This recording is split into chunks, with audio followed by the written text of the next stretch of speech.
concejales de Los Corrales, vecinos, amigos todos de las guerras cántabras. Gracias. Tras estos saludos tengo que empezar con las gracias. Gracias a la Asociación de Guerras Cántabras, a DECAN, a su presidente Óscar del Val, por invitarme a dirigirles unas palabras en una celebración, esta de las guerras cántabras, cada vez más conocida, y lo sabemos todos, en Cantabria, en España y en el extranjero, dentro y fuera de la latinidad. Quiero hacer esta breve intervención, y así lo he prometido, se lo he prometido a Óscar, que va a ser breve, precisamente por ese camino, el camino de las gracias. En inicio, ese gratias tibi, en una de sus formulaciones, es un ruego a la divinidad para que conceda prebendas al que nos acaba de asistir o de agradar. Es esa gratias, esa gracia, nuestra fórmula secular en español de responder a una ayuda o a un regalo. Regalo como el que nos hizo el viejo pueblo romano. Regalo, digo, bueno, pues casi no, regalos, regalos. Lengua y cultura, por ellos, doy ejemplos solo, arte, poesía y el principio y el fin de todo, nuestra forma de pensar. Voy a centrar este pequeño discurso de gracias en la figura del inmortal Cayo Julio César Augusto, en el borde, como sabemos todos, del bimilenario de su muerte. Fue inicio de Roma como imperio y de nosotros como nosotros mismos. Hace hoy 2001 años y un día que murió, y ahí comenzó todo. Y voy a tener que hablar bien, lógicamente voy a tener que hablar bien, porque bien es sabido que la época de hace 2000 años de la vieja Roma, literalmente, lo sabemos todos, posee Los Corrales a finales de agosto, y claro, si hablo mal, pues a lo mejor bien podría el divino Augusto mandarme a alguno de sus legionarios o pretorianos, o su firme esposa Livia, perfectamente, aunque estemos en 2015, me podría enviar a una pareja de pretorianos y controlarme, o algo peor. Bien, la de Augusto es una figura 1000 millones de veces glosada, y de hecho podría parecer que es difícil encontrar algún resquicio original. Complicado, puede que no lo sea, y no es complicado si atendemos a nuestro tiempo, que todos lo conocemos bien. Vivimos, bien entrado ya el siglo XXI, un momento de cambio. No voy a hablar, y no tengo que hablar, de la crisis económica que conocemos todos, que especialmente en nuestra moderna Hispania ha acabado con sueños, ha deshecho carreras y ha directamente y tristemente y desgraciadamente aniquilado vidas también. Vivimos, no obstante, como digo, un momento de cambio, como si España se diera cuenta de repente que hay una generación increíblemente preparada e injustamente ninguneada.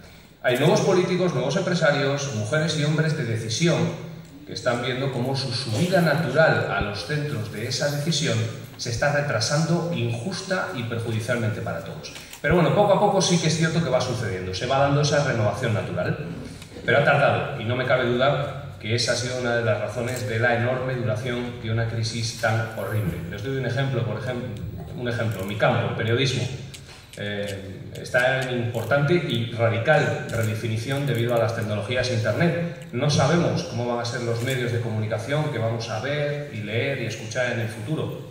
En el siglo XX era mucho más fácil.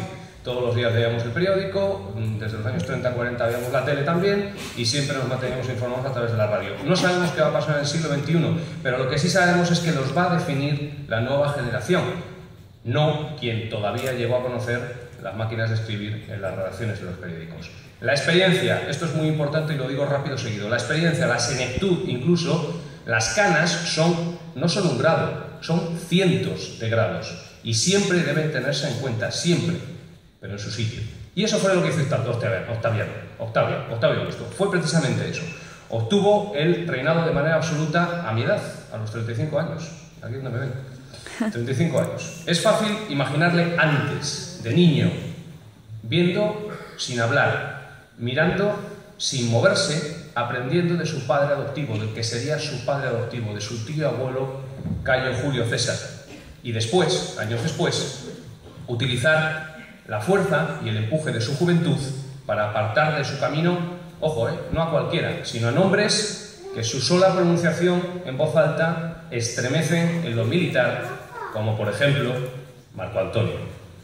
Eso hizo el joven Octavio.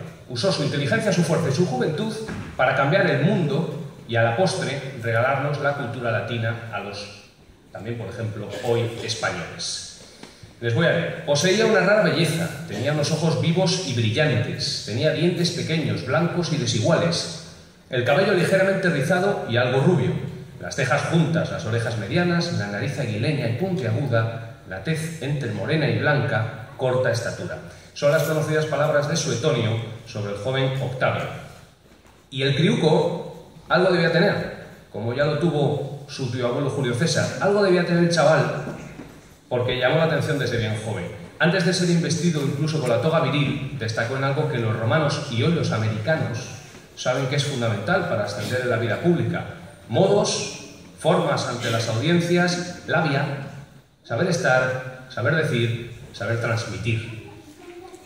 Y ahí viene una nueva clave necesaria para los buenos relevos generacionales que benefician a todos. Hace falta un relevo hábil, como estoy diciendo, pero también hace falta un relevado generoso e inteligente. Porque sin que Octavio se lo pidiera, solo demostrando valor y arrojo de adolescente cuando le seguía a Hispania en sus campañas bélicas, o África metiéndose en territorio enemigo, el chavaluco venía y César alucinaba con el chaval. Bueno, volvió a Roma y al volver a Roma se fue al templo de las Vestales, cambió su testamento y le nombró el 15 de septiembre del año 45 exactamente su sucesor. Octavio ya era César. Años más tarde, una nueva generación pujó entonces, como puja hoy la mía, por tomar el relevo, sin traicionar la sabiduría de sus mayores, de sus aliados. Y así, César, Octavio, supo, junto a sus jóvenes amigos Marco Vipsanio Agripa, Cayo Cinio Mecenas, o Quinto Salidieno Rufo antes de que le traicionase después, pero bueno, mientras no le traicionó fue un buen báculo, supo hacer ese relevo, hacer esa revolución, pero basarse en la experiencia y la valía de los no tan niños Neo Domicio Calvino, Lucio Cornificio o Cayo Calvisio Sabino, también por solo dar tres. Insisto, hace falta ímpetu para recibir un legado y hacerlo más grande. Hacen falta códigos de renovación que los jóvenes tienen frescos para erradicar a una clase política anclada en la molicie. Es necesario arrojo juvenil para imitar en lo bueno a tu tío abuelo, hacer las reformas necesarias y no caer en la tentación de tomar ese odiado título por los romanos de rex. Es necesaria viveza para legislar pensando en los ciudadanos y no en trincar cuanto más y más impunemente mejor. Y hacía falta frescura para construir desde el partido cesariano y avanzar al partido octaviano. Sobre eso, por cierto, dejó escrito el propio Octavio en su Res Gestae, y también les leo: durante mis consulados sexto y séptimo, tras haber extinto con los poderes absolutos por el general consenso me confiara la guerra civil, decidí que el gobierno de la República pasara de mi arbitrio al del Senado y el pueblo romano. Desde aquel momento fui superior a todos en autoridad, también utiliza la palabra autoritas, aunque no tuve más poderes, potestas, que el resto de mis colegas en las magistraturas. Esto lo añado yo, eso solo llevaría un poquitito más de tiempo. Bueno, pues eso lo hizo con 35 años. Pensar fríamente un joven tal cual, pasar del poder para tener más poder. El mundo cambió y nosotros cambiamos.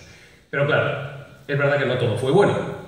También hubo fallos de juventud. Me lo comentaba, por ejemplo, hace muy poco tiempo mi amigo José María Álvarez, el director del Museo Nacional de Arte Romano, junto con su mujer, la reputadísima historiadora Trinidad Nogales, en su despacho. Me decía, claro, cuando les comentaba el tema de estas palabras, ¿no? La juventud de Augusto y su empuje. Bueno, también tuvo fallos precisamente por esa juventud, por ese ímpetu y por esas ganas de hacer cosas. Son fallos, errores, iniquidades que pagó y que tuvo que arreglar durante su principado. Por ejemplo, y esto se veía muy bien en novelas y en series como Yo Claudio, siempre 1000 veces nombrado, y si lo han visto lo recordarán. Se diría que Octavio era más hábil haciendo y deshaciendo en políticas que afectaban a millones de personas en su presente y que afectarían a decenas de miles de millones de personas de su futuro, que apagando fuegos en su propia casa. Se quedó sin el único hijo muy pronto, se quedó sin el único, no pronto, más bien avanzado de la edad, pero ya se quedó sin el único hijo de su superviviente amado Agripa, póstumo, un número 1 o número 2 candidato a su sucesión. Fue desterrado posiblemente por cuestiones de moral. Su hija Julia también fue convenientemente desterrada por él mismo, supuestamente por libertina. Su sobrino y protegido Marcelo murió repentinamente y sospechadamente. El desviado de Tiberio le fue poco menos que impuesto por una mujer que debía excitarle en todos los campos en la misma medida que lo manejaba y lo engañaba. Y podríamos seguir, con sus problemas podríamos seguir.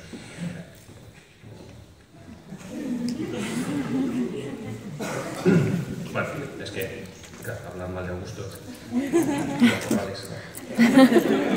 Las crónicas nos indican que aunque se conducía en público con dignidad republicana, sus métodos, sobre todo en juventud, no fueron principalmente los que la moral tradicional romana mandaba. Uno de sus principales pecados, esto es verdad, fue con finalidad política, fue violar el templo de las Vestales, sacar el testamento de Marco Antonio y decirle al pueblo de Roma: mirad, que además de estar viviendo con la ramera de la reina de Egipto, eso se decía habitualmente de Cleopatra, la pobre, ha hecho sucesores o sus herederos a los hijos que ha tenido con ella allí. Es decir, este ya no es romano, para eso violó el templo de las Vestales.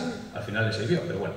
Usaba pérfidamente su mente y sus herramientas, como por ejemplo la propaganda. Es fácil imaginar, después de sacar el testamento de Marco Antonio del templo de las Vestales, el resultado que provocaron rumores y grafitos en las calles de Roma sobre el traidor Marco Antonio, con un mensaje similar a esas palabras que Horacio escribía seguramente casi al dictado, pocos años después. Les leo lo que escribía Horacio sobre Marco Antonio. ¡Qué vergüenza! Un romano esclavizado por una mujer. Vosotros, las generaciones venideras, os negaréis a creerlo.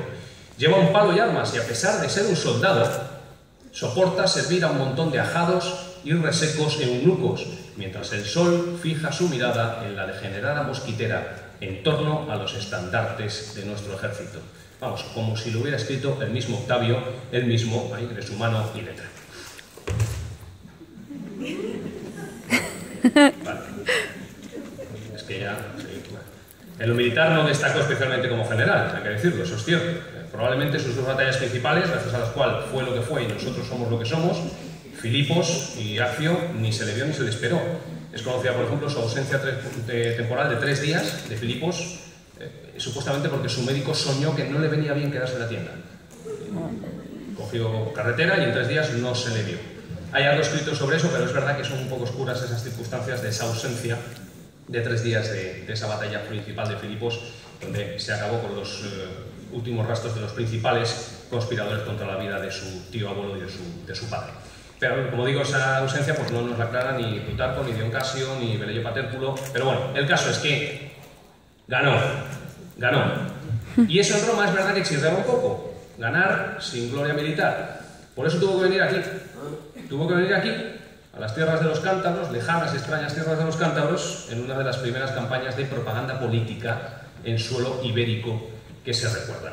Fueron sus generales, está claro, y así lo dice la historia, los que remataron el trabajo. Él, como vino, se fue, porque podía no ser un habilísimo general, pero no era tonto, todo lo contrario, y sabía que aquellos políticos que en aquella época ansiaban gloria militar para ser una especie de hombre público del todo y ser adorado por hombres y mujeres, los que ansiaban gloria militar y eran mejores políticos, eso era un camino directo a la tumba. De paso, como sabemos, al abuelo de quien fue durante alguna etapa uno de sus colaboradores, Marco Licinio Craso, a su abuelo perdió la vida contra los partos, como hemos sabido, precisamente por eso, porque tenía al lado a Julio César, tenía al lado a Pompeyo, dos generales de talla, pues, lógicamente la mejor talla, intentando ser lo que no era. El rico Craso perdió la vida contra los partos. Octavio estaba llamado a empresas mucho más altas y mucho más gloriosas. Por terminar, no me cabe ninguna duda del elemento diferenciador que hizo Octavio lo que fue, Octavio Augusto lo que fue, y a nosotros y de nosotros lo que somos. Además de tener de esos elementos fundamentales, lógicamente, como su educación, su propio carácter, su inteligencia, y no conviene olvidar, siempre que se lee sobre la vida de Augusto, historiadores contemporáneos nuestros de entonces, queda claro que no dejó de tener no pocas dosis de suerte también. Uno de los elementos diferenciadores que le empujó fue la juventud. Que pasemos todos unas excelentes fiestas de las Guerras Cántabras 2015. Gracias a los grandes hombres del pasado, por quienes somos lo que somos. Gracias, divino Augusto, estés donde estés, y gracias a todos ustedes.